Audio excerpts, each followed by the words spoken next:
সামান্য বৃষ্টিতেই তলিয়ে যায় চাঁদপুরের কচুয়া উপজেলায় ১১৩ নং যোগীচাপর সরকারি প্রাথমিক বিদ্যালয় যাতায়াতের সড়কটি। সৃষ্টি হয় চরম জলাবদ্ধতা। এতে শিক্ষার্থীদের চলাচলের চরম ভোগান্তি দেখা দিয়েছে।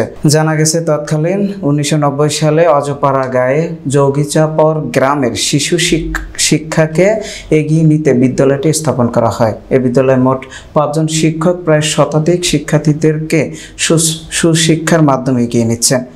সরেজমিনে দেখা গেছে সম্প্রতি স্বাভাবিক বৃষ্টিতে উপজেলায় যোগীচাপর আব্দুল মমিন মোল্লার বাড়ি থেকে মোল্লাবাড়ির প্রবেশপথ হয়ে এই বিদ্যালয়ের মাঠ পর্যন্ত প্রায় হাঁটু পানি জমে আছে। বিশেষ করে বিদ্যালয়ে যাতায়াতকারী শিক্ষার্থীদের সবচেয়ে বেশি সমস্যায় পড়তে হচ্ছে। তাছাড়া রাস্তাটি পানিতে তলিয়ে যাওয়ার কবরস্থান, মসজিদে নামাজে যাওয়া ও নিত্য প্রয়োজনীয় কাজের ঘর থেকে বের হতে নানাবিধ সমস্যা পড়তে হয়। বিদ্যালয়ে একাধিক কোমলমতি শিক্ষার্থীদের অভিযোগ করে বললেন, প্রতিবার বৃষ্টি হলেই এরকম অবস্থা হয়। অনেক সময় আমরা ক্লাসের উপস্থিত হতে দেরি হয়, এমনকি কেউ কেউ বিড়ম্বনায় রাতে বাড়িতে থেকে যায় বলে তারা জানান। বিদ্যালয়ের ভারপ্রাপ্ত প্রধান শিক্ষক ফাতেমা খাতুন বললেন, প্রতি বছর বর্ষা ও বৃষ্টির সময় দীর্ঘদিন যাবৎ জলাবদ্ধতা দেখা দেয়। পানি নিঃসরণের ব্যবস্থা না থাকায় চলাচলের চরম অসুবিধায় ভোগান্তি। মোল্লাবাড়ির উত্তর অংশে রাস্তা থেকে স্কুল পর্যন্ত রাস্তাটি পাকা করার দাবি জানায়। স্থানীয় অধিবাসী মোহাম্মদ মোতালেব মোল্লা, আলী মোহাম্মদ মোল্লা ও মঞ্জুর আল ইসলাম মোল্লা সহ আরও অনেকে জানান, দীর্ঘদিন ধরে বিদ্যমান এ সমস্যার সমাধান না হওয়া গ্রামবাসী সহ বিদ্যালয়ের শিক্ষক শিক্ষার্থী খুবই সমস্যার মধ্যে দিয়ে কাটাচ্ছেন।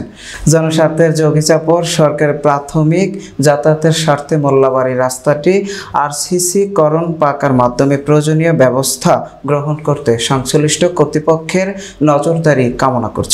বৃষ্টি হলে খুব একটা সিরিয়াস অবস্থা হয়ে যায়। এই বাচ্চাদেরকে নিয়ে আমরা অনেক বিপদে আছি। যদি সরকার আমাদের এই রাস্তাটার ব্যবস্থা করেন তাহলে আমরা সব দিকে উপকৃত হব। কারণ আমাদের এই বাচ্চা কাচ্চা নিয়ে অনেক সময়, গতকালকে একটা বাচ্চা এখানে পানিতে পড়ে গেছিল, ওইরা ব্যাগ ট্যাগ সব ভিজে গেছে, পরে ব্যাগ করে বাড়িতে চলে গেছে। তো এই রাস্তাটা এখানে কিন্তু অনেক বিরাট গর্ত, প্রায় 10 ফুটের মতো পানি।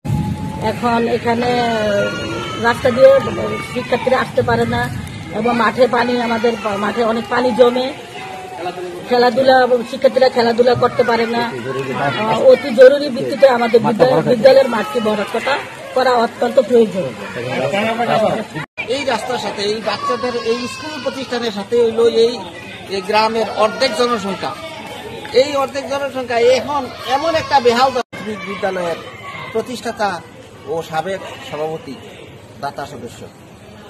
আমি বিগত দিনে এই প্রতিষ্ঠানটি করার পর থেকে সরকার বাহাদুর এই ভবনটি করছে, যে ভবনটি এখন বর্তমানে আছে, আগের ভবনটাও করছে, এরপরে এই দ্বিতীয় তালা ভবন। এখানে পানি জমে থাকে, বাচ্চারা তো মাঠে নামতেই পারে না, আর ওই দিক দিয়ে যে রাস্তাটা আছে, রাস্তা দিয়ে এদিক দিয়ে আসা যাওয়া করতে পারে না। এটা অনেক বিপদের সম্মুখীন হয়ে যায়, যে কোনো মুহূর্তে বাচ্চারা অ্যাক্সিডেন্ট করতে পারে। আমি সরকারের কাছে আবেদন প্রকৌশলীর কাছে, উপজেলা নির্বাহী প্রকৌশলীর কাছে, যাতে দ্রুত এই মাঠ ভরাট এবং রাস্তা